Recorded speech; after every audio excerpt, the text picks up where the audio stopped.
আজ আমি মিথুন রাশির আদ্রা নক্ষত্রের জাতক জাতিকাদের বিষয়ে কিরো অমনিবাস বই থেকে আলোচনা করব। এই আলোচনায় আপনারা আপনাদের জীবন সম্পর্কে অনেক তথ্য জানতে পারবেন। পাশ্চাত্যের বিখ্যাত জ্যোতিষী কিরো, তার নাম আপনারা সবাই জানেন। তার বইয়ে আপনাদের বিষয়ে কি বলা হচ্ছে সেটি নিয়ে আলোচনা হবে। এই ভিডিওটা মূলত দেয়া হচ্ছে জুন 2026 রাশিফলের ভিউ 5000 ক্রস করার কারণে আপনাদেরকে বলেছিলাম যে একটা ভিডিও দেব, বেসিক ভিডিও, সেইভাবেই আপনারা এরকম ভিডিও পাচ্ছেন। আসুন শুরু করি। কিরো বলছেন যে আপনাদের স্বভাব হচ্ছে দ্বৈত, আপনাদের মস্তিষ্ক তীক্ষ্ণ, বহুমুখী বুদ্ধি এবং আপনারা চতুরতায় পূর্ণ। রাশিচক্রের সব রাশির মধ্যে আপনাদেরকে বোঝা সবচাইতে শক্ত। দ্রুত চিন্তা শক্তির ক্ষমতা থাকার কৌশলে আপনি প্রতিপক্ষকে অনায়াসে পরাজিত করতে পারেন। সঙ্গী হিসেবে আপনারা চমৎকার এবং সময় মতো ঠিক মেজাজ ধরতে পারলে আপনাদের সঙ্গে আলাপ করে যথার্থ আনন্দ লাভ হয়। কিন্তু আপনাদের উপরে আস্থা রাখা আদৌ উচিত না, কারণ নিজেদের স্বার্থ সিদ্ধ না হলে আপনারা শপথ বা অঙ্গীকার পালন করেন না। মনে মনে আপনারা নিজেদেরকে খুব দৃঢ়চেতা ও বিশ্বাসী ভাবেন এবং হয়তো তখনকার মতো সেই কথাটা সত্য, কিন্তু এক মুহূর্তে আপনারা আপনাদের রং বদলে ফেলতে পারেন। কোনো পরিকল্পনা পুঙ্খানুপুঙ্খ বুঝে নিতে আপনাদের সময় লাগে না, কিন্তু ধূর্তামি, বক্রোক্তি বা তীব্র সমালোচনার দ্বারা সব কিছুকে নস্যাৎ করে দিতেও আপনাদের সময় লাগে না। একনিষ্ঠ হতে পারলে আপনারা যে কোনো কাজে আশ্চর্য সাফল্য লাভ করতে পারেন। আপনাদের মধ্যে ঘটক, অর্থাৎ বিয়ের যে ঘটক ঘটকালি করে সেই ঘটক, এক্সচেঞ্জ কোম্পানি, এই সমস্ত কাজে উন্নতি বেশি। আবিষ্কারকের সুযোগ নিয়ে বা ব্যবসায়ে নতুন পথ দেখানোর ক্ষেত্রে বেশি ভালো আয় করতে পারেন আপনারা।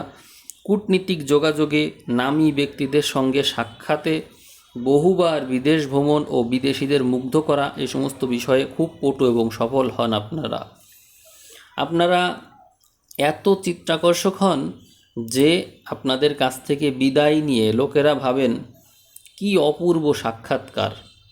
অধস্তনরা আপনাদের পূজা করে। প্রেমের ব্যাপারে আপনাদেরকে সবচেয়ে বেশি বাধ্য হিসেবে পাওয়া যায়। প্রগাঢ় প্রেম আপনাদের দ্বারা সম্ভব এবং একই সঙ্গে আবার অন্য কোথাও প্রেম করাও অসম্ভব নয়। সাধারণত আপনারা দুটো পরিবার রাখেন, কিন্তু আপনাদের এই ধূর্তামির জন্য আপনারা কোথাও ধরা পড়েন না। আপনাদের বহু বন্ধু থাকে, তাৎক্ষণিক বন্ধুর প্রতি করুণার অন্ত থাকে না, তবে আপনাদের চোখের আড়াল তো মনের আড়াল। এই ঘটনাটি আপনাদের সাথে ঘটে থাকে। আপনারা চোখের সামনে যাকে পান তার প্রতি আপনাদের করুণা বেশি থাকে। অস্থির উচ্চগ্রামে বাধা মন আপনাদের ক্রমাগত বেরিয়েই বেড়াবেন। যদি আর্থিক সঙ্গতি অনুকূল হয় তবে সেটিই করবেন। গতি আর ধাবমানতার প্রতি আপনাদের আকর্ষণ বেশি। এক্সপ্রেস ট্রেন যা দ্রুত চলা মোটর যান, বাষ্পীয় বিমান, স্থানকালের ব্যবধানকারী যে কোনো আবিষ্কার, এগুলোর প্রতি আপনাদের সমর্থন বেশি থাকে, এগুলো আপনারা পছন্দ করেন। আপনাদের জীবনে উত্থান পতন থাকবে, কিন্তু এগুলোকে আপনারা পাত্তা দেন না। নিমেষেই প্রফুল্ল আর বিমর্ষ হয়ে ওঠা আপনাদের পক্ষে বিচিত্র কিছু না। দৃষ্টিভঙ্গির পরিবর্তন আপনাদের জীবনে আসে এবং যদি কারোর প্রতি একবার রুষ্ট হয়ে যান তবে সেখান থেকে সেই ব্যক্তিকে একেবারেই আপনার নিজের জীবন থেকে মুছে দেন, সেই স্থান থেকে চলে যান। চূড়ান্ত সাফল্যের মুহূর্তে হঠাৎ আপনারা আবার সব কিছু ছেড়ে দিতে পারেন। দায়িত্বপূর্ণ কাজ যদি সেটা পছন্দ না হয় তবে সেই কাজ সেই মুহূর্তেও ছেড়ে দিতে দ্বিধা করেন না। আপনাদের বুদ্ধি হচ্ছে বুদ্ধিমত্তা অনেক বেশি, বুদ্ধি সমৃদ্ধ, কিন্তু দ্বৈত স্বভাব এর কারণে আপনাদের উপর বুধের প্রভাবটা বেশি রয়েছে, ফলে আপনাদের স্বভাবে হচ্ছে জটিলতা রয়েছে, এবং আপনাদের এই জটিলতা ধাঁধাইপূর্ণ, যা সবসময়ই মানুষের ধরাছোঁয়ার বাইরে। আপনাদের মধ্যে বৈচিত্র্যের প্রতি আকর্ষণ দূরদমনীয়, এবং গতানুগতিক ও বৈচিত্র্যহীনতা দূর করার জন্য আপনারা সব কিছু করতে পারেন। আপনাদের বুদ্ধি পরিচ্ছন্ন এবং যুক্তিপ্রবণ, কিন্তু মন এমনই সক্রিয় যে একই সময়ে বহুদিকে ধাবিত হতে চায়। আপনাদের মধ্যে দেখা যায় যে আপনারা সম্পাদিত কাজের ত্রুটি আবিষ্কার করে ফেলতে পারেন, অর্থাৎ যে কোনো কাজের বা যে কোনো কিছুর ত্রুটি আপনাদের চোখে পড়ে যায়। আপনারা প্রগতিশীল, এবং এই কারণে প্রগতিশীল কাজে আপনাদের সুনাম হয়। কিন্তু সাধারণত দুই শ্রেণীর কাজ আপনারা একই সাথে করতে পারেন। একটা কাজ আপনারা মানুষের জন্য করেন, আর একটা কাজ আপনারা নিজেদের জন্য করেন। আপনাদের চরিত্রে স্বাতন্ত্র্য রয়েছে, আবিষ্কারকের মেধা এবং উদ্যম থাকে, এবং কর্মে থাকে একাগ্রতা এবং অভিনিবেশ। আপনাদের মনোযোগ অভ্যাস করা দরকার, তাহলে সকল কাজে আপনাদের সাফল্য সুনিশ্চিত, এমনটাই বলেছেন কিরো। আপনাদের মধ্যে বুদ্ধির প্রখরতা ও তীক্ষ্ণতা রয়েছে, ফলে এই বুদ্ধিবৃত্তিক কাজ যেমন বিজ্ঞান, শিল্প, সাহিত্য, সঙ্গীত ইত্যাদি অনুশীলনে আপনাদের উন্নতি হয়, এবং এই সমস্ত কাজ করে আপনাদের এই সমস্ত কাজ করার ইচ্ছা বৃদ্ধি পায়।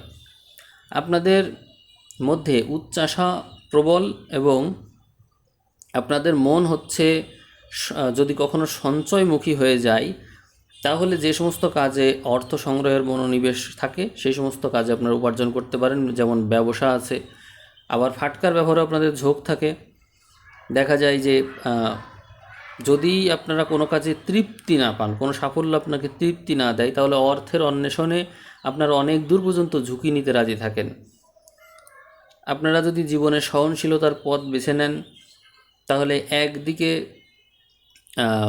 পরিশ্রম করা, তো যদিও একদিকে পরিশ্রম করা আপনাদের পক্ষে সম্ভব হয় না, আপনারা একাধিক বিষয়ে একসাথে কাজ করেন, তবুও সহনশীলতার পথ বেছে নিলে আপনাদের জন্য ভালো হয়।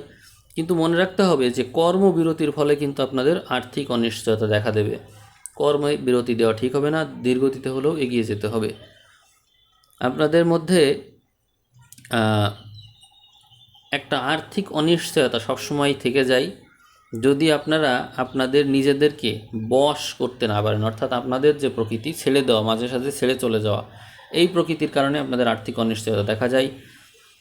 আপনাদের মধ্যে সফল ও সুখী হওয়ার প্রবণতা রয়েছে, তবে কোনো রোগ আপনাদের স্পর্শ করে না।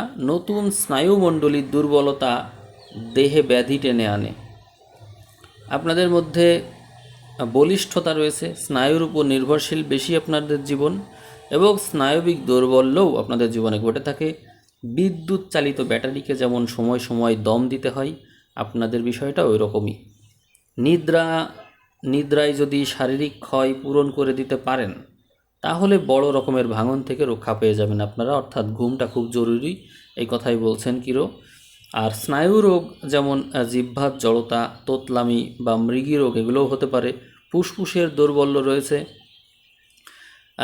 প্লুরিসি, নিউমোনিয়া, এগুলো হতে পারে। একজিমা, দাঁত চুলকানি, এই জাতীয় রক্তদুষ্টিও কিন্তু হওয়া সম্ভব। আপনাদের সাথে সবচেয়ে ভালো সম্পর্ক যাদের হতে পারে তারা হলেন তুলার জাতক জাতিক, অর্থাৎ তুলাতে যাদের জন্ম হয়েছে, তুলাতে রবি বা চন্দ্র ছিল বা লগ্ন, এরকম শ্রেণীর মানুষ আপনাদের জন্য শুভ।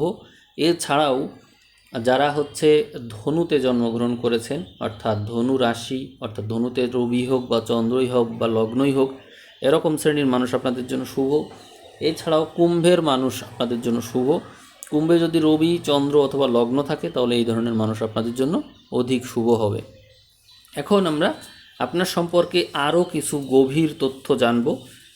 আপনাদের সম্পর্কে কিরো যে বেসিক তথ্য বলেছেন, এতক্ষণ তা শুনলেন, এবার আমরা আরও গভীর কথা শুনব। আপনাদের বিষয় একটা জিনিস আপনারা খেয়াল করবেন যে আপনাদের চরিত্রের দোষ বা গুণ যেটিই হোক, অধিকতরভাবে এটি প্রকট হয়ে উঠবে সবার সামনে। আপনার জীবন হবে স্বতন্ত্র, আপনি অতি ভিন্ন প্রকৃতির মানুষ হবেন এবং অস্বাভাবিক ব্যক্তি এবং বস্তুর প্রতি আপনার ঝোঁক বেশি থাকবে। আকস্মিক অকল্পিত ঘটনা আপনার জীবনে সবচেয়ে বড় স্থান পেয়ে বসবে। সব ব্যাপারে আপনার স্বাতন্ত্রতা প্রকাশ পাবে। আপনার বহু আশ্চর্য উপলব্ধি হবে এবং বহু ঘটনা আপনি আগে হতেই টের পাবেন। উদ্ভাবনী শক্তি এবং নতুন নতুন ধারণার প্রতি আকর্ষণ, সমাজ ও সংস্কার এবং চিরাচরিত ধারা হতে বিচ্ছিন্ন বিষয়ে অধ্যয়নে আপনার আগ্রহ থাকবে। বিদ্যুৎ, টেলিভিশন, চিন্তার আদান প্রদান, যোগ বলে মনের স্তরে গিয়ে চিন্তার সঞ্চার, বায়বীয় যন্ত্রাদি আবিষ্কার, বাতাস যোগে ভ্রমণে আপনার অসীম আগ্রহ রয়েছে। বিমান, ঘূর্ণিবার্তা, বিদ্যুৎ ও বায়ুর সাথে সংশ্লিষ্ট দুর্ঘটনায় আপনার পক্ষে পড়া অসম্ভব কিছু না। ধর্ম, সরকারি সংস্থা, সামাজিক ব্যাপার এ সম্পর্কে আপনার আশ্চর্য ধারণা রয়েছে জন্মগতভাবেই। আপনার চিন্তাধারার সঙ্গে মিল হয় এমন ব্যক্তি সাক্ষাৎ পেলে তাকে বিবাহ করবেন, নতুবা বিবাহ সুখের হবে না। আদিভৌতিক ব্যাপারে আপনার আকর্ষণ বেশি থাকবে। সেক্ষেত্রে সাহিত্য বা বক্তৃতার বিষয়ে জনসাধারণের পক্ষে আপনি মনোগ্রাহী হতে পারেন। আত্মীয় স্বজন আপনাকে শান্তি দেবে না। অত্যধিক স্বাধীনচেতা হওয়ার কারণে সবার কাছ থেকে বিচ্ছিন্ন হয়ে একক জীবনযাপন করতে হতে পারে। আপনার বিরুদ্ধে মামলা মোকদ্দমাও চলতে পারে। তারপরও আপনি এই সমস্ত থেকে দূরে থাকার চেষ্টা করবেন। অর্থভাগ্য সম্পর্কে বলেছেন কিরো যে আপনার অর্থভাগ্য স্বাভাবিক এবং ক্ষেত্রবিশেষ অনিশ্চিত, আকস্মিক অর্থ লাভও রয়েছে। কিন্তু যাই হোক, আপনি এই সমস্ত অর্থ ধরে রাখতে পারেন না। আপনি হচ্ছে অনেক বেশি প্রগতিশীল, ঝুঁকি নিয়ে টাকা খাটানোর দিকে আপনার ঝোঁক থাকে বেশি। আপনি সর্বদা নির্যাতিতের পক্ষে কথা বলেন এবং তাকে শেষ অবধি ডাঙায় টেনে তুলতে পারেন। এছাড়াও আপনার নতুন নতুন চিন্তাধারা রয়েছে। বৈদ্যুতিক আবিষ্কার, বেতার, টেলিভিশন, টেলিফোন, সিনেমা, অসাধারণ সৃষ্টিমূলক কাজ, উচ্চ শ্রেণীর সাহিত্য কীর্তির সাথে আপনার ভাগ্য জড়িয়ে থাকবে। নতুন চিকিৎসক হিসেবে আপনি সফল হতে পারেন, কিন্তু আপনাকে বহু প্রকার বিরোধিতা এবং ভুল বোঝার সম্মুখীন হতে হবে। তবু নিজের ধ্যান ধারণায় আপনি লেগে থাকতে পারবেন। আপনাকে স্বাস্থ্য বিষয়ে কিরো বলেছেন যে আপনি অতি আশ্চর্য অবস্থার সম্মুখীন হবেন। আপনি বলিষ্ঠ নন, অদ্ভুত রহস্যময় ব্যাধি আপনাকে আক্রমণ করতে পারে। চিকিৎসকের প্রভাবে আপনার এই রোগ নিরাময় হওয়া শক্ত হবে। হয়তো আপনাকে বহুবার চিকিৎসকও পরিবর্তন করতে হবে। ঔষধের প্রভাব আপনার উপরে বেশি পড়বে। অল্প পরিমাণে ঔষধে বেশি কাজ করবে। এই জন্য কিরো বারবার বলছেন যে আপনি ঔষধ খাবেন একটু কম মাত্রায়, বেশি না। কারণ ঔষধ যতটুকু খাবেন, যেভাবে প্রভাব পড়ার কথা তার চেয়ে বেশি পরিমাণে প্রভাব আপনার উপর পড়ে, তাই আপনি অল্প পরিমাণে ওষুধ খাবেন, এই কথাটা বলেছেন তিনি। নিজের উপরে ঔষধের ফল নিয়ে আপনি আবার পরীক্ষা নিরীক্ষা চালাবেন, এই বিষয়টা কিন্তু ঠিক না, যদিও আপনি এই কাজটা করেন। বিশেষত মানসিক ব্যাধি আরোগ্য করার ক্ষেত্রের দিকে আপনার কৌতূহল বেশি থাকবে, অর্থাৎ মানসিক ব্যাধির সাথে যুক্ত হওয়ার সম্ভাবনা আছে আপনার জন্য। কিরো বলেছেন ধূসরের সর্বস্তর, অর্থাৎ বৈদ্যুতিক বর্ণ এবং ধূসর রঙগুলো শুভ। এছাড়াও সব রকমের ফিকে রং আপনার জন্য শুভ। আর রত্নপাথরের মধ্যে আছে হীরা, নীলা, সব রকমের সাদা ও উজ্জ্বল পাথর আপনার জন্য শুভ। আপনার এই সময়ে জন্মেছেন এরকম কিছু বিখ্যাত ব্যক্তি, তারা হচ্ছেন লেখক হয়েছেন, চিত্র প্রযোজক, বিখ্যাত কবি, নাট্যকার, শিক্ষাবিদ, চলচ্চিত্রকার, লেখক ইত্যাদি। তো কেমন লাগলো এই ভিডিও? আপনারা শুনলেন। কিরোর ভিডিও আপনাদের ভালো লেগে থাকলে অবশ্যই কমেন্টে জানাবেন। আজকের ভিডিও তাহলে আমি এখানেই শেষ করছি। সবাই ভালো থাকবেন। সবাইকে অসংখ্য ধন্যবাদ জানিয়ে আজকের ভিডিও আমি এখানেই শেষ করলাম। আরেকটা কথা মনে রাখবেন যে যদি আপনাদের কোনো কিছু জানার থাকে তাহলে আপনারা কমেন্ট করবেন, এবং এই ভিডিওর ভিউ যদি আবার 5000 ভিউ ক্রস করে তাহলে আপনারা এই ভিডিওর কারণে আবার নতুন আরেকটা বেসিক ভিডিও পাবেন এই কিরোর বই থেকেই। কিরোর বিষয়ে আরেকটু কথা বলবো, সেটা হচ্ছে কিরো হচ্ছে পাশ্চাত্যের একজন জ্যোতিষী। উনি মূলত যে বইটি লিখেছেন কিরো অমনিবাস, এই বইয়ে এখানে আপনাদের জন্ম তারিখ, সংখ্যা, নিউমারোলজি এরকম নানান বিষয়ের সাথে একসাথে সংশ্লিষ্ট করে সমন্বিতভাবে উনি যে প্রেডিকশন করেছেন, সেখান থেকে আমি বাছাইকৃত কিছু তথ্য আপনাদেরকে মূলত শোনালাম, যে তথ্যগুলো উনি আপনাদের বিষয়েই বলেছেন। তো ঠিক আছে, সবাই শেষ পর্যন্ত যদি শুনে থাকেন তো ভালো। অসংখ্য ধন্যবাদ জানিয়ে আজকের ভিডিও এখানেই শেষ করলাম।